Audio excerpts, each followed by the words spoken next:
Our story starts with a boy who has shut himself off from the world to escape the relentless bullying that he faces every day. As he lay in his bed scrolling Reddit with no future plans and no aspirations, a bright light suddenly shines from his phone and he is greeted by a goddess with a huge personality. She congratulates him on being selected to reincarnate into a new world. And he now realizes that he must have died in his room and ended up here. The goddess cuts straight to the chase and tells him that she'll give him a cheat power to make his life easy in the new world. She must feel bad that he ended up as a shut-in in his last life. The guy takes it all in and declares that there's only one thing that he wants in his next life. That is for it to be peaceful. He still wants to be a shut-in, just without the bullying part. So he agrees to be reincarnated. He wakes up as a baby and a king is standing above him, happy to have such a healthy boy. He praises the boy for being so healthy and having the royal mark on his chest. But then they measure his magic power. The king thinks that his power should be really high since he is a royal, maybe 40 or 50. But once it is measured, the orb only shows a power level of 2 and he has no attributes except barrier magic. So it seems that the boy was born with low magic capabilities. But his parents should still love him, right? Nope. They are worried about their image as royals for giving birth to such a weak baby. And just like that, they make plans to throw the baby. Looks like this guy can't catch a break. He was reincarnated into a new world only for him to speedrun life. Meanwhile, the goddess is panicking that they are about to throw the baby. She gave him a cheat power, but they misunderstood it. She actually gave him a magic power of 1002. But the measurements they use can only show 2 digits, so it's going to be killed on misunderstanding. The baby has been left in the forest and cannot move since while he's a baby. He tries to think of a plan for his survival and remembers that the measurements said he could use barrier magic. He starts imagining a barrier and light begins to congregate above him. And finally, a box is formed in the air. He remarks that magic is actually pretty easy to use. So he plays around with its capabilities and he is able to change its size, shape, and color. He is also able to apply it to himself and levitate. So now he's a floating baby. But then a giant wolf appears behind him and tries to chomp down on him. But the barrier is strong enough to hold it off. Since he is safe, he thinks of a plan to attack and forms several barriers to attack the wolf. But the barriers aren't able to do much on their own. Sophie switches tactics and starts chucking trees at the problem, but the wolf still manages to get up. Sophie brings out the big guns and prepares to drop an island on it. The wolf knew it was outmaxed when the baby started chucking islands at it and decided to give up. Later, the wolf apologizes for trying to eat him. She just wanted to regain some magic power, but she didn't know he would start throwing land at her. He tries to respond, but he is still a baby, so he can't talk at all. He thinks of a way to solve the problem and creates a barrier that can create sound and puts it in his throat so that he can talk through it. He greets the wolf and she asks who he is and what he is doing in the forest as a baby. He introduces himself as Hart and tells her that he was yeeted by the palace since they thought his magic power was too low. But the wolf sees that he has power that far exceeds the limits of a human being. She conduces that he must be the reincarnation of the demon lord, and while he is actually just a shut-in, he plays along and declares himself as the demon lord. The wolf is now terrified and accepts her death willingly. But he doesn't want to kill. He just doesn't want her to eat him. She is moved by his generosity and sparing her life and squares to serve him loyally for the rest of her life. Hart just wants to be done with this and agrees with her and calls her Flay so that he can leave. But as he is floating away, she calls him back and informs him that a contract has been created between them since he named her Flay. While he is trying to explain that he didn't mean to create a contract, a problem arises and he falls to the ground. He hasn't had anything titty milk since he was born and is starving. He asks Flay to help him and she does her best and turns into a human. But she is naked. Hart is embarrassed. He uses a barrier to make some clothes for Flay and Flay once again tries to provide him with breast milk. But her logic is a little off as she wants to mate with a 2-hour-old baby. Later, Flay apologizes for her rash behavior and Hart forgives her. But then someone is heard approaching them from a distance. Flay wants to kill them immediately. But she is stopped by Hart, who wants to at least talk to them first. He creates 2 barriers that act as communication devices and asks Flay to confront the approacher. The person is a man, and when Flay asks him why he is in the forest, he says he is here to collect the baby. Flay refuses to hand him over and the man asks why she cares so much. She then proudly exclaims that she is serving the baby. The man is just here to rescue Hart since he is a relative of the king and can't just sit by and let the baby die. He even brought fresh titty milk for him to drink before he starves to death. Flay is angry that he went up to her since she can't make any milk. But Hart just wants the milk before he starves to death. Flay asks him why he wants to rescue the baby, and he responds that it's because he lost his own child and he can't just let a baby die in the forest because the king abandoned it. He wants to let the baby live in peace. Flat is moved by the story and starts crying her eyes out, and the man finds her behavior to be strange for a demon. Since she has made the baby her master, he makes a deal with her to hire her as a servant so that she can watch over the baby as much as she wants to. And Flay agrees to his terms. They then destroy the cradle to make it look like Hart died in the forest. Then, to make it believable, he rips off Hart's cloth and pours animal blood on it to sell the COVID, but Hart still hasn't gotten his milk yet. It has been 9 years since that night, and Hart greets his new family in the morning. They treat him very well and he loves them dearly. But there is one problem. Even though he has been living with them all this time, he is still hated by his little sister, and he didn't even do anything to her. Flay walks in dressed in a maid outfit and prepares to serve the family their breakfast. And surprisingly, the little girl likes Flay a lot, which only rubs salt in the wounds of Hart, who has no idea why she doesn't like him. She asks Flay to play with her later, and she initially refuses. But then Hart orders her to play with the girl, so she agrees to the play date. The girl is ecstatic that she gets to play with Flay, and later she chases Flay in the garden and has a wonderful time. Hart is watching them from a distance and feeling left out, but then his mother comes up to him and tries to cheer him up, telling him that his sister Charlotte only avoids him because she doesn't know how to approach boys around her age. So it's not because of anything that he has done. After all, she is really attached to Flay, but Hart fears that something worse might be going on. Maybe Charlotte knows that he is actually nearly 30 years old inside and thinks he is a creep. He falls to his knees in defeat, and his mother tries to cheer him up again by suggesting that they go shopping to buy a gift for Charlotte. After all, if there is one way to win over a kid's affection, it's bribery. But shopping is a bit too advanced for someone with absolutely zero social skills. But his mother is adamant that it will be a good experience for him since he is always in his room. And one day he is going to be a heir to the castle. So he needs to go touch grass, and as his mother, she'll support him all the way. Later, Hart is in his room with a clone of himself right next to him. He contemplates leaving the castle permanently, but if he leaves, he has to take Flay with him.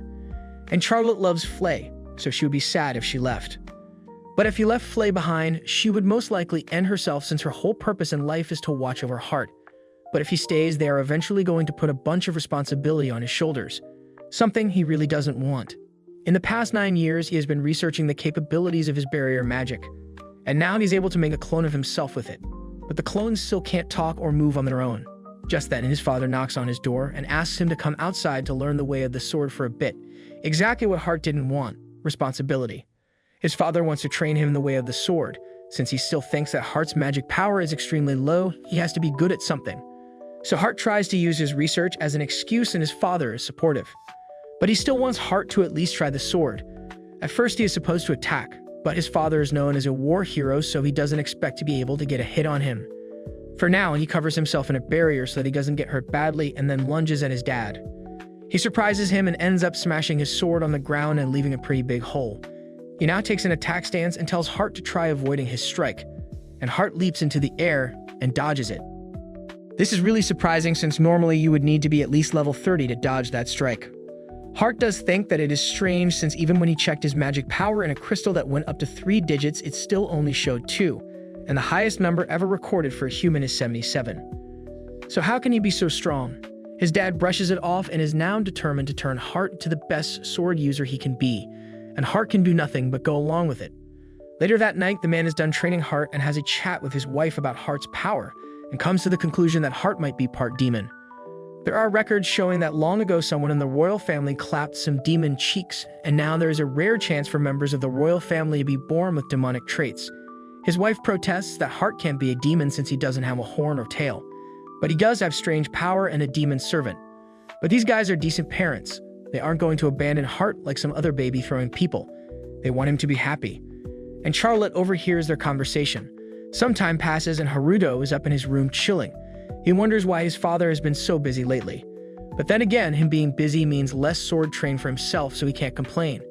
He hears a commotion downstairs and goes to check it out. And upon exiting the castle, he sees a bunch of badly wounded men laying on the ground, and his father, seated like he just lost a game of poker and gambled away his life savings. He asks what happened here, and his dad informs him that they had set out to lay waste to a band of thieves. They planned ahead of time, got the right equipment, and even laid an ambush. But yet they still got their ass handed to them by a bunch of thieves. His father doesn't want to be seen in his shame of defeat, so he asks Haruto to go back inside. Haruto turns to leave and Flay starts roasting his father for being trash since he was beaten by mere thieves. But trash or not, he is still Haruto's father. So he gives Flay one warning to shut her mouth where she may not have a mouth to shut anymore. He continues walking, and as he goes, he heals all the soldiers. That night, Flay is standing outside Haruto's room and he can't get any sleep because of it. He opens the door and asks her what she's doing, but she doesn't answer because of the warning he gave her earlier. He tells her that she can speak now. He's not angry at her anymore, but he can't let the attack on his father slide, so he's going to deal with the thieves himself. On the roof, he uses his surveillance barriers to scan the city for any signs of the thieves, and he finds them out in the woods having a drink. He wonders how they were able to defeat his dad's army, and Flay suggests that there might be a spy among them. Not that it matters much since none of them are going to live past the next 10 minutes. With that, he flies off into the sky with Flay, and as he goes, his little sister spots him at the thieves' camp. Bucktooth overhears praising their captain for forcing Haruto's father to retreat, and he starts gloating about returning to his home country after killing him. However, unbeknownst to him, Haruto was standing there and heard the whole thing. He freezes them in place with his barriers. But then Bucktooth starts running his mouth, and we already know Haruto has no patience for needless chatter. His conditions are simple: answer his questions truthfully, or have all 206 bones shattered. After his interrogation, he finds out that the thieves are actually soldiers from the neighboring empire who were tasked with pretending to be thieves and attacking to cause mayhem. The captain starts begging for his life since he has said everything he knows. But Haruto, unlike Batman, has a no loose ends policy. He orders Flay to burn down the entire fort and the people along with it. As he walks away, he decides to send his father an anonymous letter tipping him off to the neighboring empire's plans. The next day, Haruto's father has received the letter and has confirmed that the thieves' fort had been burnt down. Charlotte asks him who could have done it, but he has already figured out by now that Flay was the one that burned the fort down. Upon hearing this, Charlotte runs off to go find Flay and ask her what Haruto actually is. Last night she saw him fly off, but when she went to his room, his clone was in his bed. Flay takes the opportunity to brag about Haruto's immense power. Later, Flay tells Haruto everything that happened with Charlotte, and Haruto now realizes that Charlotte must be incredibly suspicious of him. From that moment on, she keeps following him around wherever he goes, even when he's taking a bath. She keeps it up for an entire week, and by the end of it, Haruto is now spying on her too. During breakfast the next day, Haruto finds out that his mother and Charlotte are going to be going on a trip together. But later in his room, the surveillance barriers that he set on Charlotte start going off because she's being attacked right now. Their guards got jumped and the assailants are now after them. Natalia is doing her best to defend Charlotte, but there is no way she can handle 4 guys at once. A barrier appears on Charlotte's ear and suddenly has a good idea of where to go as if she is receiving instructions. His mother wonders where Charlotte is receiving instructions from, but she's not going to complain about being saved. They get to the edge of a cliff and Charlotte says to jump, and left with no other choice, she jumps off the cliff and runs into the cave Charlotte had been directed to. And this is where she makes the dumbest decision I've seen all day. She leaves Charlotte in the cave in order to go find the person that was directing Charlotte and is almost immediately captured. She now decides that it's not worth it to be captured, so she is prepared to off herself. Haruto arrives just in time to save her from herself. And now he's really angry, so he blasts the attackers away. He then heads into the cave to speak with Charlotte, and he tries disguising his voice to keep his identity secret. But she already recognizes his aura and calls out to him as her brother. She asks him if he is a hero of justice, and he just plays along with it for now. He's still got to go deal with the attackers. No loose ends policy and all. Haruto returns home where his father is receiving a report on what happened. He tries to play it off like he had no involvement, but Gold is still suspicious. He realizes that the Imperial soldiers must have been let into the kingdom by a mole on his side. Not long after, Charlotte and Natalia return and are greeted warmly by Gold. And Charlotte is finally warmed up to Haruto. Haruto is happy to finally have his sister's love, but Flay is jealous. From then on, Charlotte has been clinging to Haruto non-stop. She barges into his room and sees him looking at the surveillance barriers he has set up. And she thinks it's ancient magic. Haruto goes along with it to get the discussion over with, but Charlotte tells him that she knows where he can get some books on ancient magic. She takes him to the library and he is amazed that he has never seen it despite living here longer than Charlotte. She grabs a stool and starts picking out books related to ancient magic for him, and they sit down to read it. Charlotte wants him to read one of the books to her, so she sits on his lap to get the full Big Brother experience. While reading, he is reminded of anime and starts complaining about how he never gets to watch anything new in this world. Charlotte has no idea what he's talking about, so she asks him to explain what anime is. He starts explaining it to her, but to Charlotte, it sounds like a Fate fan trying to explain the correct watch order. Haruto worries that she's going to think he is weird now, but she is just even more excited to see something like that. And with that smile, Haruto knew that by any means necessary he had to let Charlotte watch anime. Fast forward 2 weeks and Haruto somehow managed to get an internet connection to Japan. He wants to give Charlotte a chance to watch anime, so he logs into his streaming service and creates a child account to spare her the trauma of watching Boku no Pico. She gets her first look at anime and she is entranced by the colorful moving pictures. But there is one problem. She doesn't understand Japanese horror, thinks it might be hard for her to learn Japanese, but Charlotte is a goddamn genius and masters it in just 2 hours. After 2 weeks, Charlotte has turned full on weeb and Haruto is worried that she might turn out like him at this rate, so he decides to be strict with her and limit her watch time to only 3 hours a day. Charlotte is bummed out that she can't binge the whole season, but this is a necessary precaution to make sure she doesn't turn into a NEET formula, tells her to hurry up and come downstairs for dinner, and at the dinner table, Charlotte is really sleepy thanks to all her watch time. Up to this point, his parents ask him what he has been doing with Charlotte to make her so sleepy, but she just answers that she's been helping him with his ancient magic research.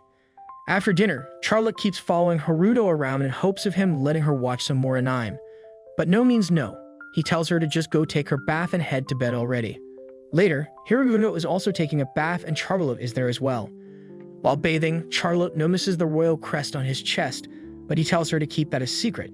And after they finish, Haruto heads to bed. But he can't sleep since Charlotte crawled into his bed while he wasn't looking, and from the corner of his eye he can see his mother shipping them by the doorway. She's a firm believer of it's not incest if you're not blood related.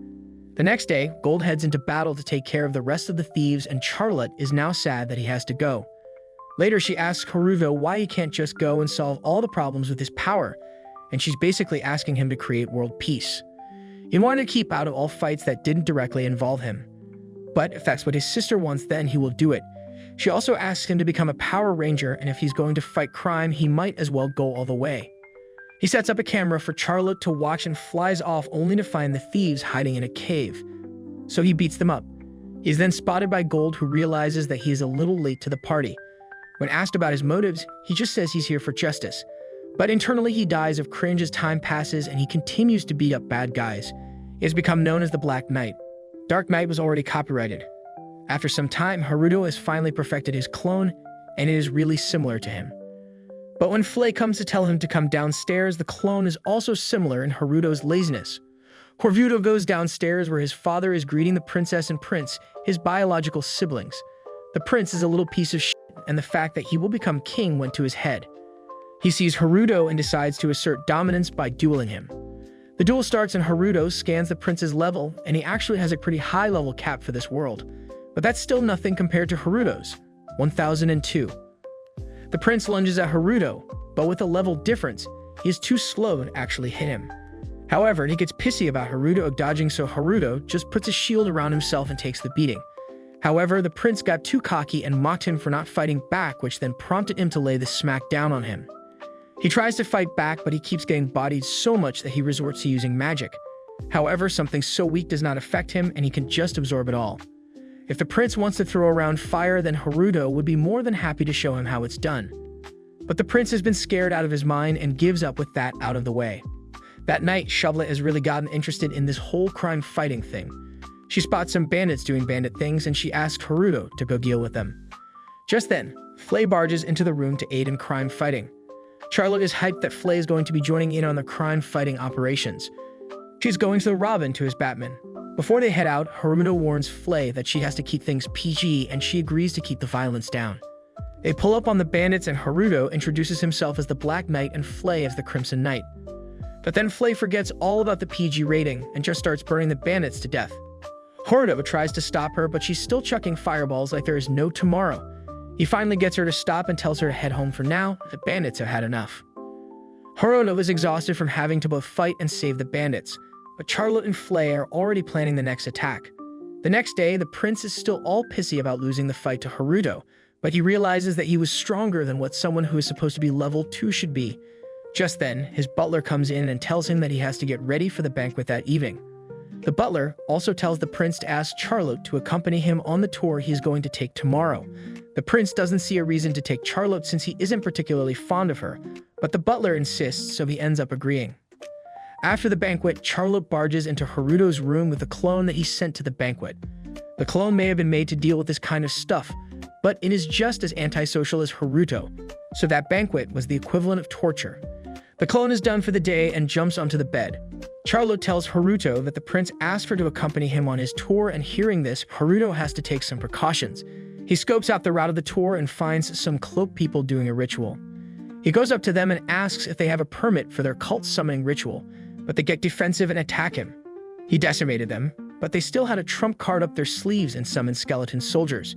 Black Mag is able to destroy all the skeletons in a single strike, but they reform themselves rather quickly, and no matter how many times he does it, they kept getting up. He then notices the cores on them and messes with it a little to get them to attack the others. The leader now has no choice but to summon his real trump card, a golem. Haruto is amazed to see a real golem, but his all leaves him vulnerable to the golem's fist. He is knocked back and smashes into a tree. And after he regains his composure, he is then able to see the golem's weak spot on its chest. So he chucks a spike into it. The golem stops moving and the summoners are shocked that it failed. After some moments, it starts moving again and is now attacking the summoners. Haruto has rewritten the golem's magic formula, so now the summoners are out of trump cards. He gets the skeletons to tie them up and interrogates the leader on who he works for. But the guy isn't answering. Haruto isn't much of a people's person, so he gets straight to the point. Tell me the truth or I bury your team. Hearing the pleas of his subordinates, the leader finally cracks and discloses that they are part of the Queen's summoner team. Haruto probes further and the leader reveals that their plan was to attack the tour tomorrow and assassinate Charlotte. The Queen fears that Charlotte will one day grow too powerful and end up challenging her power. Haruto hasn't pieced together then. All the recent trouble has been the doing of the Queen. There are a lot of things going through his mind right now, but one thing is certain, that bitch is gonna pay. He lets his emotions get the best of him and causes the golem to start smashing the summoner into walls. Now with a clear mind, he thinks of the Queen, and even if she is his biological mother, he's done playing Batman. He's taking the Punisher route. The next day, the tour goes on as planned, but the awkwardness is immense. Charlotte tries to break the ice by telling Prince Lias that he doesn't have to be too upset about losing to Haruto since he never stood a chance to begin with, but that just rubs salt in the wound. After accepting his defeat, Lias is a lot less of a brat and is just interested in knowing how Haruto can be so strong. With no other explanation, they speculate that Haruto might be part demon, but there are no signs of any demon traits. Charlotte confirms that Haruto has no demon traits and she can guarantee it since she's bathed with him. Shocking the siblings, Charlotte asks if there is something wrong with it, but Leah says it's not necessarily wrong, it's just not normal. The carriage stops and they get out to see the wheat fields. And while the others are having fun, Haruto asks Gold what he would do if the Queen was after Charlotte's life. Gold had anticipated that the Queen was trying to get rid of him, but he would never have thought she was after Charlotte. But since she is the Queen, there is nothing that he can do about it. Arvundo says it might be better if the Queen just disappeared. But as wicked as she may be, she is still the strongest warrior in the kingdom. And if she disappeared, there would be a civil war to fill the power vacuum. But if someone else of equal power were to take her place, then it would be fine. Haruto suggests that Gold become king, but he knows he is not cut out to be the king. However, he believes that Charlotte would one day be able to rule the kingdom well. Hermidat decides to protect Charlotte until she can become queen, and that means putting off killing the queen. But he still has plans to go see her. The queen receives a report on the failure to assassinate Charlotte, and she is not happy about it. She throws wine in the face of the knight and calls him useless. The knight tries to explain that the Black Knight has been foiling all their plans, but the queen doesn't see what the big deal is with one measly vigilant. She thinks she might just have to take him on herself and put an end to this. And the chance to put her money where her mouth is presents itself as Black Knight is right there. The queen's knights try to guard her, but they are immediately choked out by barriers. The queen asks how you managed to get into the castle, since there should be several layers of barriers around it. But barriers are kind of Black Knight's thing, so it's not like that was going to stop him.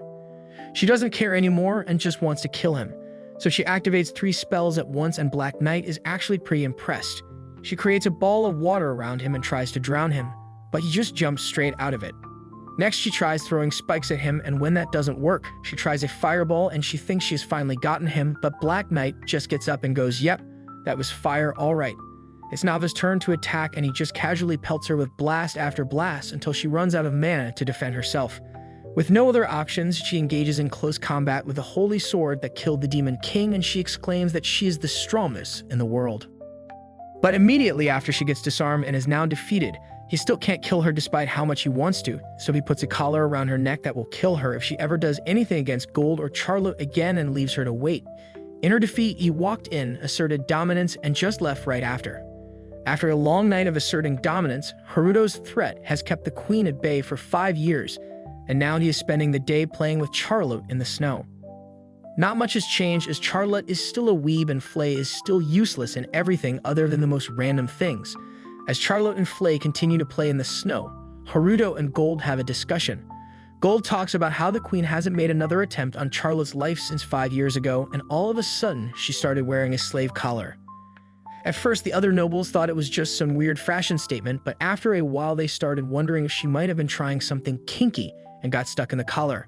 However, one thing is certain, with Charlotte now safe, he can continue to live his peaceful shut in life.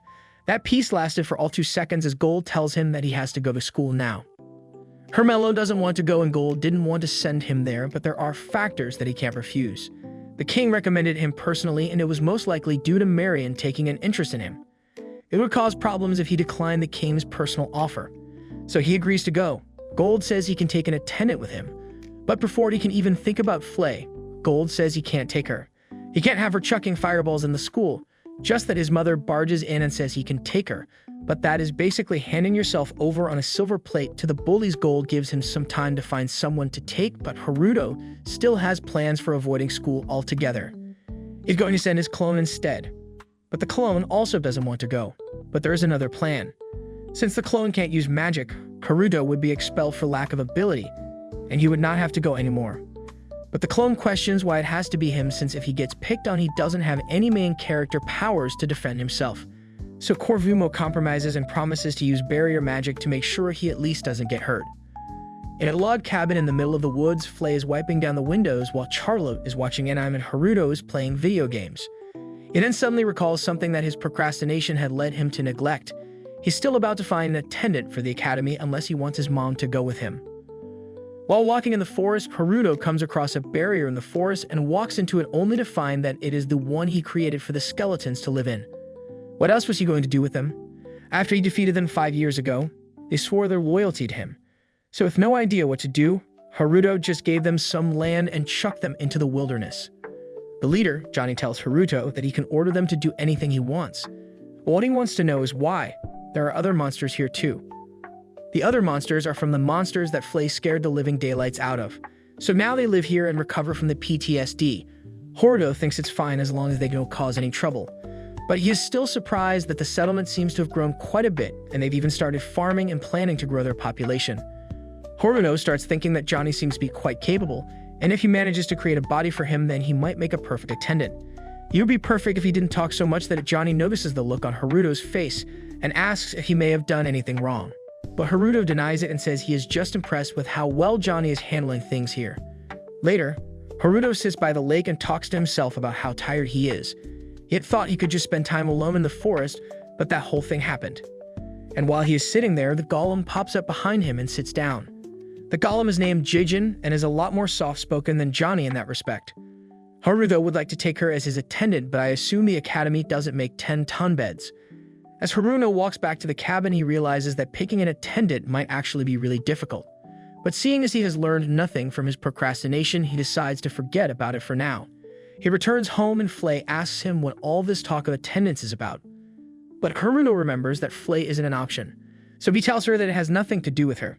The next day, Charlotte starts coming up with new names for things and ends up naming the monster village Pandemonium.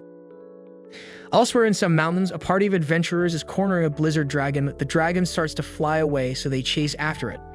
The dragon then takes a nosedive into the mountain and ends up buried by an avalanche. A blizzard dragon losing to snow is pretty ironic. Gold calls Haruto in to discuss something and tells him about the blizzard dragon that got wounded in the mountains. It hasn't entered their region yet, but if it were to go on a rampage, then there would be several casualties. So he wants Flay to go deal with it. But Flay refuses, stating that she only follows orders from Haruto. But even when Haruto asks her to do it, she still refuses. Her reason is that since she has never met that dragon, it means that it chose not to help during the demon war, and she can't bring herself to talk to such a coward. After talking a little more, they exit the office and Charlotte was outside eavesdropping on the conversation. She asks Flay to please save the dragon. And if both Haruto and Charlotte are asking, she has no choice but to agree. They head to the mountains and Haruto begins scanning the area until he locates the dragon. But adventurers are closing in on it, so they have to act fast. The adventurers are about to finish off the dragon, but Haruto jumps in to defend it and heals its wounds. Flay then starts chucking fire at the adventurers who so far have done nothing wrong whatsoever. The dragon gets up and freezes Haruto immediately, which is not how you thank someone for saving you. And after Haruto breaks free, he's really angry.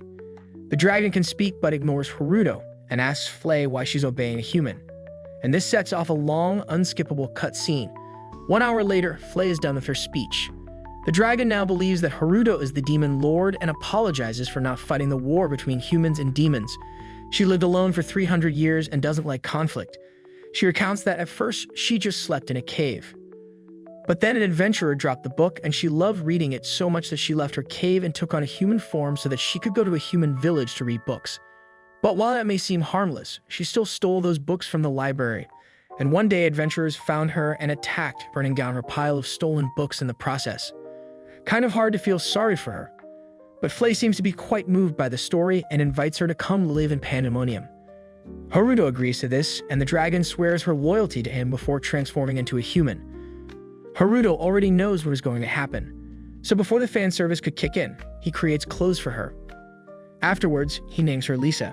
Flay gets jealous and tries to assert dominance here, but Haruto just tells them to follow him home for now. And while Lisa is able to sprout wings to follow him, Flay is stuck on the ground. When they get back to the castle, Haruto asks for permission to have Lisa work as a maid here. Gold is already way beyond questioning the things that Haruto does, so he says it is fine. Flay is now training Lisa to become a maid. But honestly, Flay already sucked at her job, so Lisa is immediately better at this than her. The food Lisa made is served to the family, and they all love it and praise her for her skill. Haruto's mother asks Lisa if she is good at anything else, and she says she is quite knowledgeable in basic magic. So she's made Charlotte's personal maid. The next morning, Lisa gets up to get Charlotte out of bed dressed for the day. They then go into the courtyard, and Lisa begins teaching Charlotte about basic magic and assisting her with her studies. And after a few lessons, Charlotte is already able to manifest a gigantic fireball. Herman appraises Lisa for her capability and apologizes for making her do so much work, but Lisa doesn't seem bothered by it and actually really enjoys moving around. Charlotte doesn't want to cause trouble for her, so she tells her to open up about any problems she may be having and asks to become friends with her. Haruto thinks about how Lisa is really dependable, very good at learning and adapting, and kind as well. He realizes that she is the perfect candidate to be his attendant, but she has already become friends with Charlotte, so he can't separate them anymore. But then he gets the idea to create a magic door to allow Lisa to return here to be with Charlotte and also his attendant at the same time. Later, Charlotte is feeling the depression of finishing her favorite series and is bored out of her mind. Liz informs her that she has to head back to the castle, and Haruto finally gets around to telling her that he will be going to school next week. Charlotte gets some weird ideas in her head and calls a meeting of all of Haruto's subordinates. She tells them about Haruto going to school, and Flay is upset that he didn't tell her first. She wonders why Io needs to go to school at all since he is the demon lord. But she forgets that she isn't supposed to tell Charlotte about that. Charlotte asks if there is anything she doesn't know about Haruto, but the others aren't giving up any information. Back to the matter at hand. Charlotte called the meeting because she is confused why Haruto would go to school willingly. She knows for a fact that he hates school with a passion, but his disdain for school only served to fuel Charlotte's imagination. And she now believes that there is a secret student council at the school which is leading students down the path of evil and stealing their souls or something. She thinks Haruto is going to go fight them, and everyone believes her without a second thought. So Charlotte makes a plan for them to investigate it at the academy. But they don't ask Haruto about any of this. Lisa, as the only one there with more than 2 brain cells, actually goes to ask Haruto about it. But he decides not to tell the truth and makes up an excuse for why she must go with him to the academy. Haruto still plans to get kicked out as soon as possible, but at least his attendant issue is solved. Haruto is about to leave for the academy with Lisa and has hidden her tail and horns to prevent drawing attention to her. But she seems a little uneasy about having lost them. And Flay is over there in the corner crying about not being the one to go with Haruto. Meanwhile, in the royal capital, the princess barges into the prince's room to tell him that Haruto is on his way to the capital right now. He tries to act disinterested, but he was the one who went through all the trouble to get Haruto recommended to the academy. The prince has gone through a lot of character development since he got his ass handed to him by Haruto. So now he wants to go to the same school as him in hopes of learning a little about him. That's all. Ladies and gentlemen, I introduce you to the latest Sonder. But he's not the only one, because the prince knows that Marion went on a whole tantrum until her father gave permission for Haruto to enroll.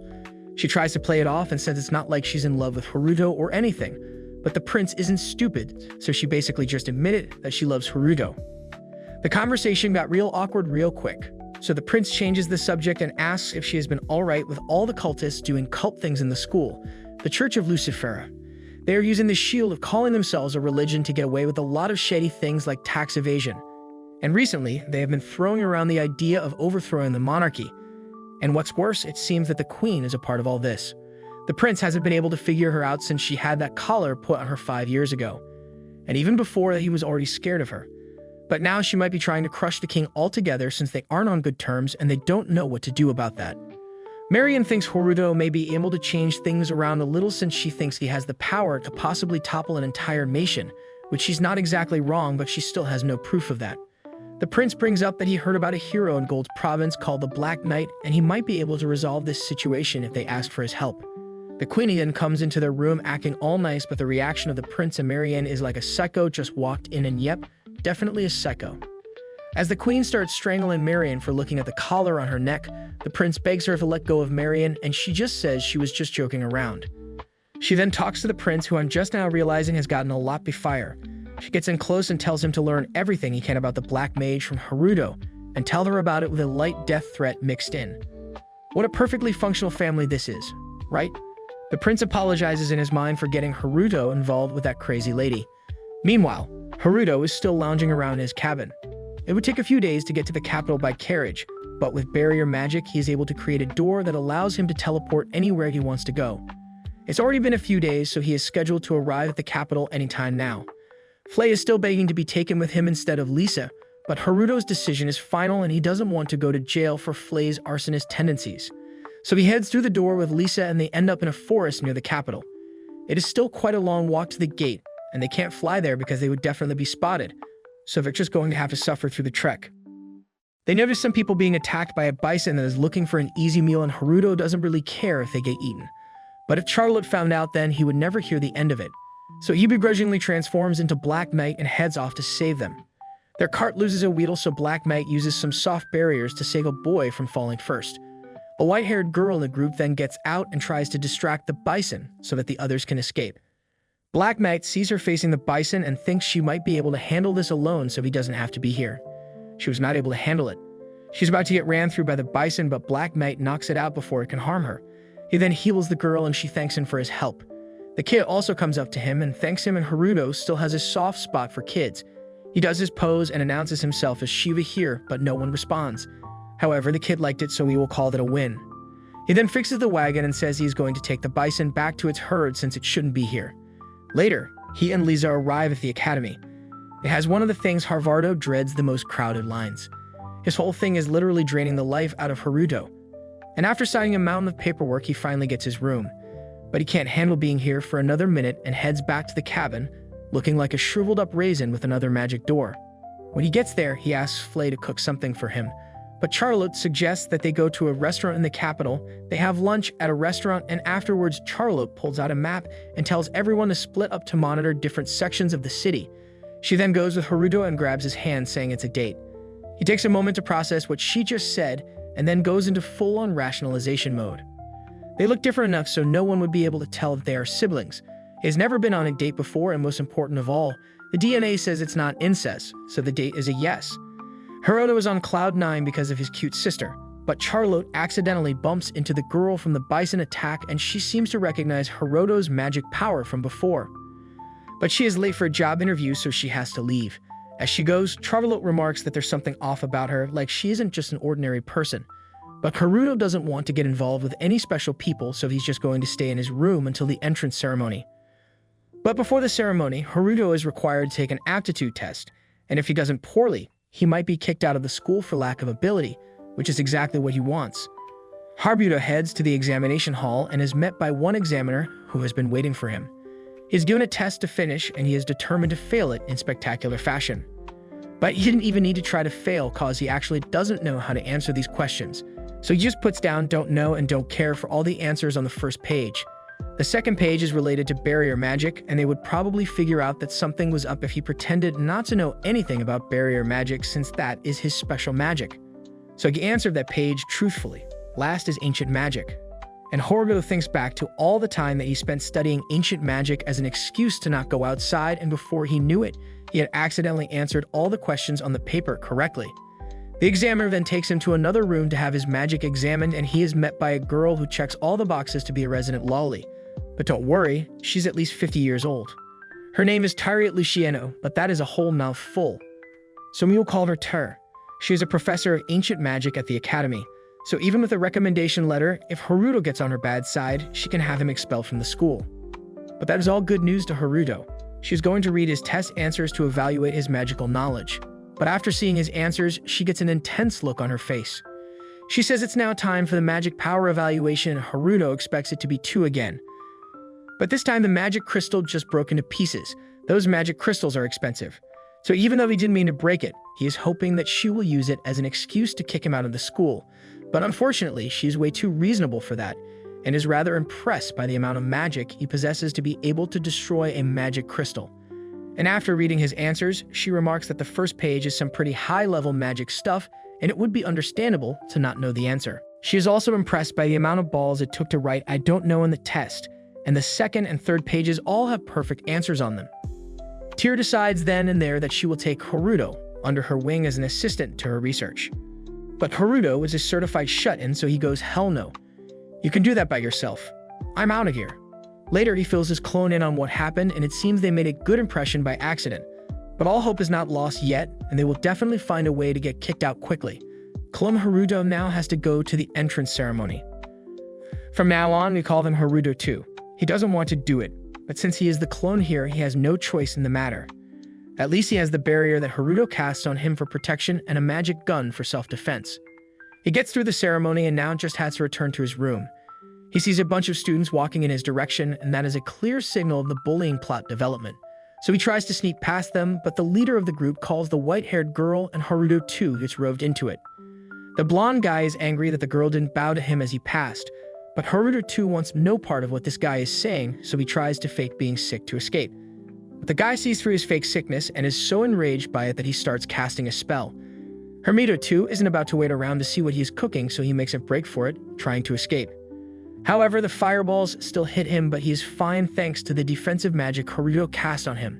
However, Blondie isn't done cooking yet and fires off more spell, forcing Haruto to defend himself in 360 no-scope his ass with the gun, and after that he dips. Well, that was one hell of a first day. So Haruto is going to take a much-needed nap back in the cabin. A while later, Haruto receives a duel challenge from Blondie, but he wants no part in it, so he rejects it.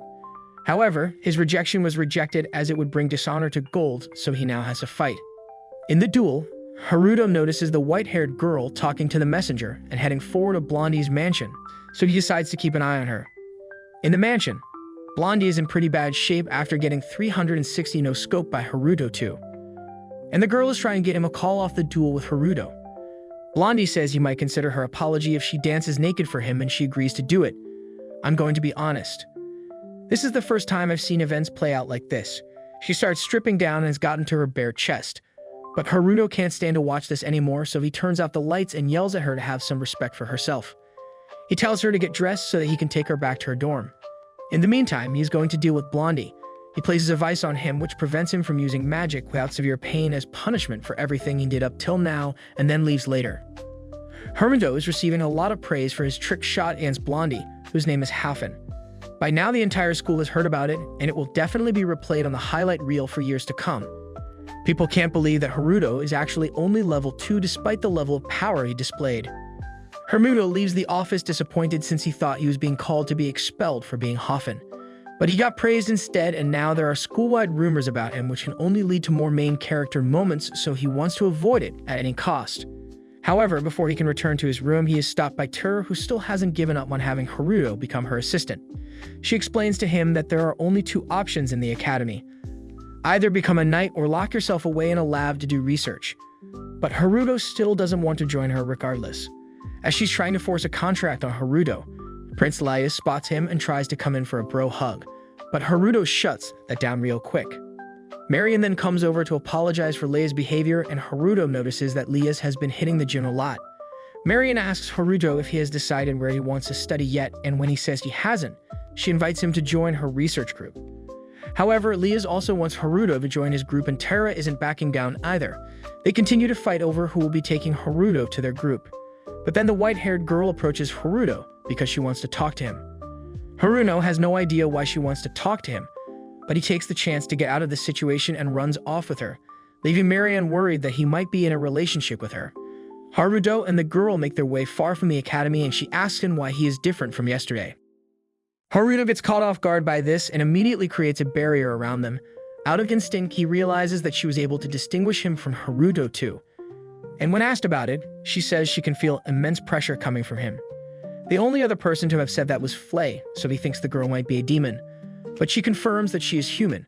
But on to more pressing matters, she wants to ask Haruto to be her friend, and he is caught off guard once again and habitually agrees. She is really happy that he didn't turn her down, since he is the first friend she's ever made. And Haruto wonders how anyone could be more of a loner than him. Her story is really similar to Haruto's, as when she was a baby she was abandoned, but in her case, she got yeeted 4 separate times. If she had to think of a reason for it, it would be because she started speaking to communicate as a baby, the same thing Haruto did, only he didn't do it in front of humans. She ended up in a church, but even there they had treated her poorly, leaving her isolated from the outside world. So she kind of missed the memo on what common sense should be, which is why she was hoping to learn from a friend. But Haruto is also a loner, so he's not sure what she would be able to learn from him. However, she's fine with learning together with him anyway and hopes that they can get along as friends. The idea of being friends with her isn't too bad, and she is a lot better than the other options for friends he knows her, so he is fine with it. He asks if she has decided what course she's going to be taking, and she says she will be taking ancient magic, which belongs to Terra. So he says he is going to go there as well, and that makes the girl extremely happy. And for the first time, Haruto's heart beats for a smile that does not belong to his sister. He regains his composure and asks what her name is. Back at the log cabin, Charla is missing Haruto, so she decides to pop on over with a magic door. But Flay isn't allowed to come since she would most definitely cause property damage. As his servant, she is supposed to be by his side, but since he won't allow that, she is stuck with nothing to do. Her last job was to unify all the demons under the Demon Lord, who was actually very kind towards both humans and demons. He dreamed of a world where both could live peacefully, but also resign himself to being defeated by the Queen for the greater good. And Flay believes that Demon Lord was reborn as Haruto and lost all the memories of his previous life. Lisa asks what the name of the Demon Lord was, and she tells her that it was Iris Philia, which also happens to be the white-haired girl's name. So she is the actual reincarnation of the Demon Lord and also remembers her past as the Demon Lord. Our boy shortens her name to Iris and is about to walk away, but she wants to do their first friend activity and pick out classes together, so Haruto invites her to his room. Charlotte was already sitting there watching anime and immediately thinks Iris is his new girlfriend, but he denies it. She then comes out and says that she plans to become Haruto's second wife in the future. Haruto isn't too excited to hear that, but he thinks this is at least better than her hating him, and maybe she isn't that serious about it. She is very serious about it. Even Iris, who has 0 life experience, can tell that something isn't right here. Anyway, they get to filling out their class forms, and Haruto is taking the Dind approach since he doesn't care which classes he takes. He gets bored and just asks Charlotte to do it for him instead. And she is more than happy to be of help to him. After that is done, Charlotte leaves his room and Haruto covers Iris' eyes so that she doesn't see the magic door. They finish off the rest of the documents and are ready to begin school as brand new friends. The next day, after spending the night, Haruto is dreading the reality that he has to be in school today, as all students feel. At some point he knew it would be coming, but it doesn't make it any easier to deal with. Charlotte gets his attention and says she'll inform him of his schedule for the day. Based on his performance in the entrance exams, he is likely to be placed in C class, which is about average, but classes are shuffled around based on regular exam performance, so Charlotte is sure he can advance to a class soon. But Haruto has no intention of doing anything of the sort. He takes a look at his courses, immediately realizes it was a mistake to let Charlotte register them for him because every single course he is taking now is high-level, panic attack-inducing calculus. She picked those classes because she thought Haruto would be able to breeze through them, that there's no way he's going to do all that crying. Although the more he thinks about it, this might work out in favor of his plan to get expelled from the school. If he selects all these high-level courses, the teachers will think he must be really smart and have high expectations of him to pass the classes, giving him the perfect opportunity to let them all down. He's about to set off to put his plan into action, but before he leaves, Charlotte gets his attention again and reminds him that he forgot something while opening her arms. Haruto turns around and gets his goodbye hug from her as she wishes him a good day at school. But is it just me, or is this hug lasting way too long? After 30 minutes of hugging, Haruto finally heads out and is met by Iris, who greets him. She notices Liz next to him and asks who she is, which Haruto informs her that Liz is his attendant, being the reincarnation of the Demon Lord. Iris can tell that Liz is no human, but who is she to judge? If she's Haruto's attendant, then so be it. She greets Liz as well and they both walk to school together.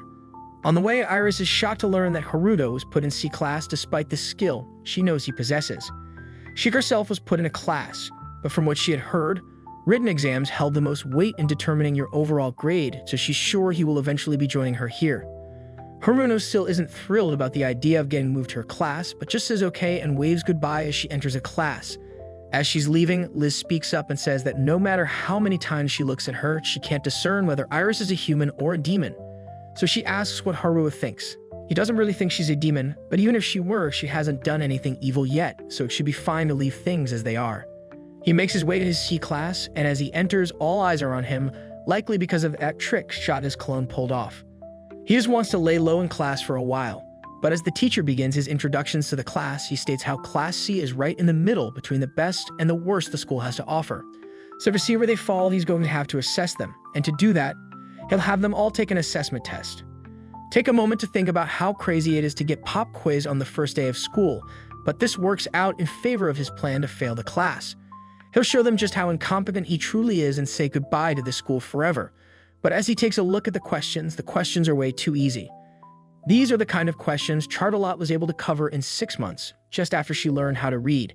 He wonders what the teacher was thinking to put such simple questions on a test, but he also thinks the teacher might be trying to reassure the students with questions that they can't possibly fail. This makes it a little hard to know how to respond here. If he starts failing questions that are so easy, then the school might start to suspect that he is doing it on purpose. So he comes up with a plan to find a balance between right and wrong answers 60% correctly. After the test is over, the teacher takes a look and says he is very disappointed. Out of the whole class, barely anybody managed to get above 20%. But then again, he isn't surprised because even B-class students would only be able to average a 50 on this kind of test. Haruto hears this and can't believe what his ears are hearing because that means his score is actually the best in class as confirmed by the teacher who calls him out by name. The students clap for his achievement, and he starts to realize what went wrong with his plan. It's not necessarily that his classmates are a bunch of idiots. Well, maybe a little, but the real reason is because Charlotte is just way too smart, so the things he learned with her are actually advanced questions. The teacher promises that with his outstanding performance, he'll make sure to put a good word for Haruto to be able to move up to Class A before the next lesson begins. And just like that, 20 minutes after the first day of school, he had been promoted to a class. As soon as he sets foot on the class, he is spotted by Iris and Reinhardt, and they immediately grab him, fighting over who gets to have Haruto. Their argument is cut short, however, when Professor Oratoria announces her presence. She introduces her as their teacher and an elemental magic theory expert, but Haruto is just upset because he can already tell that this teacher is going to be a pain in the ass. She singles out Haruto, Iris, and Reinhardt for being only first years, but having signed up for her incredibly advanced class and still having the nerve to sit in the very front row while chatting away. The moment they fail to answer even one of her questions, she will be throwing all three of their dumb out. And as for Haruto and Iris, she had heard they joined Kira's research group and she's got beef with that lowly, so she's going to take it out on the two of them. After her rant, Oratoria starts class and says they'll begin with main elements and sub-elements, and they will also be learning about quantification. So she calls Iris out to put her hand in the crystal ball. She approaches the desk and does as she was asked, revealing that she possesses all the elements possible, but it looks like her mana is only at a 5. Tori changes her opinion of Iris really fast and starts asking her to join her research group, but Iris refuses, which may have been partially due to her previous threats. Tori moves on and says the element 1 is most proficient at is their main element, meaning it's the one they are strongest with. But alas, that is that the crystal is able to show. If the proficiency with the main element is taken as 100%, then how well can they control the sub-elements? There is currently research being done to calculate this, but has proven to be quite difficult, though Haruto doesn't see why it would be hard to do so. It uses his mana calculator and it seems to display the information just fine. Tori continues her lecture and says, part of the reason it is so hard to quantify a person's proficiency in a particular element. This is because certain factors can change the proficiency of a person's magic. It was originally thought to have something to do with mastery of the spell, but research has shown that to be false. Herbuler thinks about it and concludes that it must be due to hidden properties then. But he was being smart a little too loud, and Toru managed to hear him blowing up in a frenzy to get Haruto to repeat himself. He's messed up. His mana calculator also shows some attributes that he hasn't been able to figure out, so he just calls them hidden factors. So far, he has only ever spoken to Charlotte and the others about it, but now he screwed up and mentioned it in front of this lunatic. He is pressured, so he answers honestly about thinking elements can have hidden properties that lead to varying levels of effectiveness when used. But Tor just shakes him harder and questions how he has that information when all the top minds in the country are just coming up with this theory. There's a strange figure that sends them research results every couple of years that is decades ahead of anything they could ever accomplish themselves. They've been studying this with the utmost caution. They haven't even told the royal family yet. Bakura, a high schooler, figured it out in 10 minutes. She is amazed by Haruto's insight and asks him to join her research group once again. Those threats she made earlier aren't doing her any favors. Plus, it's technically against school rules to recruit students to your research group. During class, Tori questions if Haruto might be the mysterious figure that was sending the research, but while it wasn't him, he has a good idea of who could have been behind it. Seeing what the other professors are like, Haruto later goes to hand the paperwork to join Tier's research group, and she is excited that she now has enough members to keep the research group going. So to celebrate, she decides to hold a welcome party for them and puts Polkos in charge of it, leaving Haruto and Iris just standing there. They decide to just sit and read, and Haruto too is annoying that he had to come into school today when it was meant to be the original Haruto here for the day. But laziness got the better of him, so member 2 had to come hand in his application. But speaking of which, he has technically done what he was sent here to accomplish, so he should be fine to leave. But before he can get away, he hears a scream from Polkos and now has to go investigate because he was still here. They find Blondie, otherwise known as Schneel, lying on the floor, nearly lifeless. Tara had forgotten he was just lying on the floor there. He had come to her because he was afflicted by some strange magic, so he assumed it must be ancient magic and she would have some insight on it. But all he got was a lot of testing done on him by Tier, leaving him in his current state. And since he just so happens to be unconscious, she wants to demonstrate why you never want to be the first person to fall asleep at the sleepover. She begins experimenting on him and shows that there are barriers that attract each other in his shoulder whenever he tries to use magic, but inanimate objects pass straight through it. She asks Iris what she thinks it could be, and based on what she has seen so far, she thinks it could be non-elemental barrier magic. Haruto too is impressed that Tyre was able to identify the true properties of the barrier magic, and a little concerning, considering he is made of barrier magic. She asks Haruto if he can tell what the difference is between ancient magic and more modern magic, but this isn't the smart one, so he's having trouble answering the question. To put it simply, ancient magic isn't elemental in nature, making it special, but has also said that this type of magic doesn't require constant magic input to sustain itself. And that's why she believes the magic that was used on Schneel was actually ancient magic. Otherwise, anyone who cast something like this would have easily run out of magic after only half a day. But this magic was placed on Schneel almost 2 days ago, meaning there must be someone alive right now that is capable of casting ancient magic. Tyre is speculating on who could possibly have the power necessary to use such magic, but Iris clearly denies having the capability to use such powerful magic, and Tyre can tell that she is being sincere. So she turns to ask the guy who saw the culprit himself. She grabs him and proceeds to smack the shit back into his body. After regaining consciousness, he recalls all the horrific experiments Tar did to him and threatens her with his family's position. However, she isn't very scared, since if her unethical scientific practices had ever had consequences before, she would be on death row. She gets straight to the point and asks Schneel who it was that did this, but he isn't sure. All he knows is that it was a strange man covered in black from head to toe. That description coincidentally matches that of a reported hero of justice that was running around in Haruto's father's kingdom, and even more coincidentally, he started to appear in the capital. Soon after, Haruto also arrived. She may be short, but she would beg out any NBA player when it comes to leaping to conclusions. She is on to him and pressuring him to admit that he is actually the hero of justice. And Haruto number 2 is freaking out because of all these social interactions. Luckily, the original Haruto had a plan ready for a situation like this and has Shiva make an appearance in the research room to clear himself of any suspicions. He tells Schneel that if he calls off the duel he had set with Haruto, then he will undo the binding and left with no other choice. He agrees to do so with that was about to take his leave, but he was then caught in a binding spell by Ter. She is very proud of her binding spell and she plans to keep Shiva trapped here until he answers all her questions about him. But Shiva had other plans and breaks free from the binding, trapping her in an invisible barrier as well. Ter is slightly threatened but turned on at the same time and offers her chastity to Shiva. He will answer her questions, but he doesn't seem very interested. She then realizes that she needs to go to the bathroom, but if Shiva doesn't undo his binding, she's going to wet herself, so she promises not to investigate him anymore. After successfully not wetting herself in front of her students, they finally have that welcome party that she was planning to do for Iris and Haruto. While sitting, Haruto asks Pokos why he is always around Ter. He begins explaining the long story of how he met Ter. He had been hired by her family to be a private tutor several years ago. But as he tried to teach the young girl, he soon realized that he was far outmatched by her intellect and was about as useful as a glass of water in a river. So she enrolled at the academy to take advantage of the resources available. But with all the resources she had at her disposal, she had to go and pick ancient magic. No one even knows if the magic is still useful, so she ended up as the laughingstock of the school. Hermito too tries to cheer him up by saying normal people could never understand the mind of a genius, but that only makes Pokos even more upset. Now it's gotten really awkward in here, but luckily Iris comes over to make things awkward in a whole new way. She's been drinking a lot and realizes that she loves alcohol a lot. She offers Haruto a sip, but he declines, so she pours herself another cup. She then remembers that she wants to thank Haruto for being friends with her and drops her knees while bringing her head close to Haruto 2's lap. He is freaking out, but then Iris just falls asleep, which gives him relief, but also some disappointment.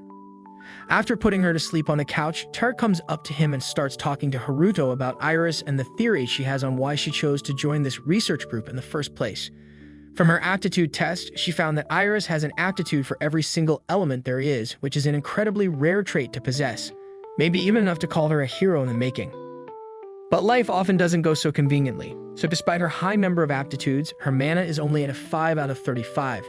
Being a teenager and having such a low level means it likely won't be able to increase more than what it already is. And that is why she believes Iris came to the Ancient Magic Research Group in hopes of uncovering some sort of ancient secret that could lead her to a breakthrough in her level. Though that's just a hypothesis and something she wouldn't normally just blurt out either. But due to all the alcohol in her system, she's just saying whatever comes to mind. So before she accidentally blurts out the formula to something that violates the Genema Convention, she decides to take a nap to sleep off all the alcohol in her system. Elsewhere that night, Schneel is furious over having to call off the duel with Haruto, and he knows everyone in school will soon learn about it and start making fun of him for being scared. He went through a lot, even siding with the Church of Lucifero in order to make sure his father would be the next king of the kingdom. But then Haruto and Shiva had to come in and mess up his plans. But really, Haruto doesn't give a damn about him. And he would have been fine to keep doing what he was doing if he just hadn't messed with Iris. And his brain must have gone on vacation for the holidays because he decides it would be a good idea to send assassins after Haruto, after he just got free from his punishment, which he received for threatening to harm Haruto. He gives the orders for the assassins to go and eliminate Haruto and the others in the research group. But in the corner, we see one of Haruto's camera barriers recording the whole thing. The assassins head to fulfill their mission and close in on the building. They see the targets all laid out drunk. After a celebration, Haruto seems to be asleep on the sofa. They have cast a sound barrier around the entire building to ensure that no one is able to hear any of their activities this night. They also have at least 20 of the most elite members of their organization here, so the job should be easy enough to accomplish. They move out to commence the operation, but as one runs full speed towards the building, he crashes face first into a barrier that had been set up around the building. They investigated a little. It is a barrier that surrounds the building entirely, and they can't even scratch the thing. Just then, a door suddenly appears. And I don't know about you, but this situation reeks of trap. The assassins were informed that Shiva would be protecting Haruto, so the leader asks them to proceed with caution. As one of them opens the door, he gets dragged in where you can only presume that he was immediately killed. The rest of the assassins see this and shoot a fireball at the door in hopes of destroying it, but their fire is just absorbed. Now behind them, dozens of floating doors appear, and they are all pulled in one after another. The leader keeps his cool and focuses on finding the person behind all the doors, and as he locks onto it, he shoots a fireball at what he believes to be Shiva.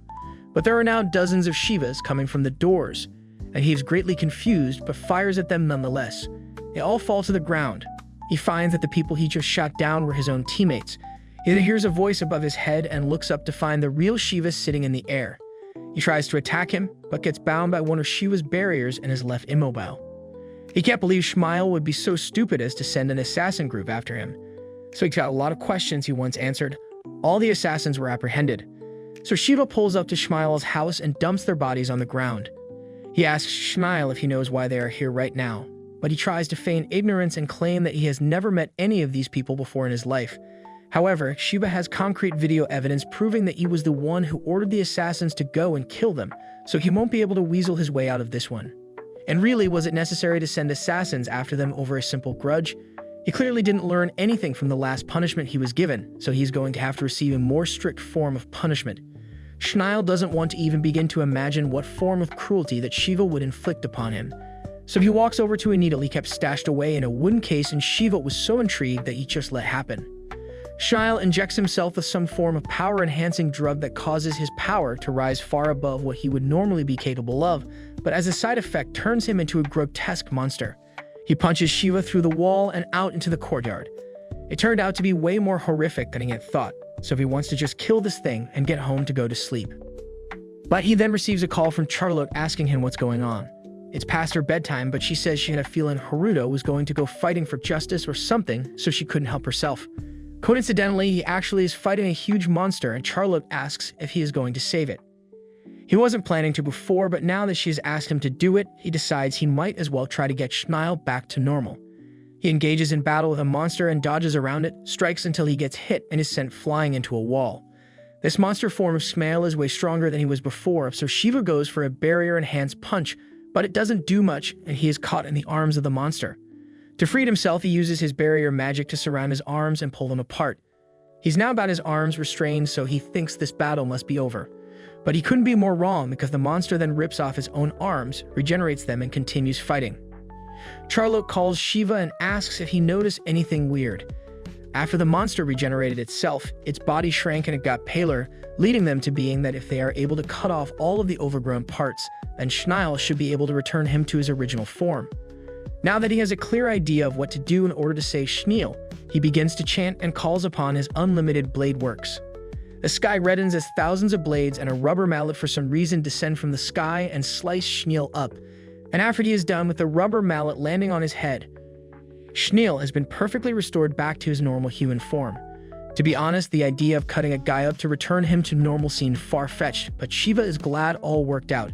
In the end, Charlotte calls to thank him for such an amazing show. Though there was some light in the way so she couldn't see everything, and Haruto has never been more happy to see the holy light of censorship doing its job. Charlotte goes to sleep, leaving Shiva to clean up the mess that is Shmuel sitting naked in the courtyard. He tries to get his attention, but Shmuel's mind has returned to monkey, so he no longer wants to deal with him. He decides to just pick up the evidence and fix the mansion up before anyone notices and go back to sleep. The next day, somewhere in the royal capital, Flay is doing some intel recon by yelling at an old man in the streets. This is obviously getting them nowhere, so they resort to more reliable means and beat the answers out of some local hoodlums. One of the hoodlums ended up knowing something about the current situation in the royal capital, and the team now has intel that the queen and king are not on good terms right now, and additionally, there has been some unrest among the aristocracy, meaning everything Charlotte predicted is true, and the doomsday of the royal capital is fast approaching. They plan to infiltrate. This evil syndicate is apparently real, according to Tyr, so he's going to have to keep an eye on things to make sure Charlotte doesn't get hurt. But if it means he'll finally get a chance to relax, then he is ready to take on the world for all that matters. The end. Thanks for watching. Subscribe for more anime recaps.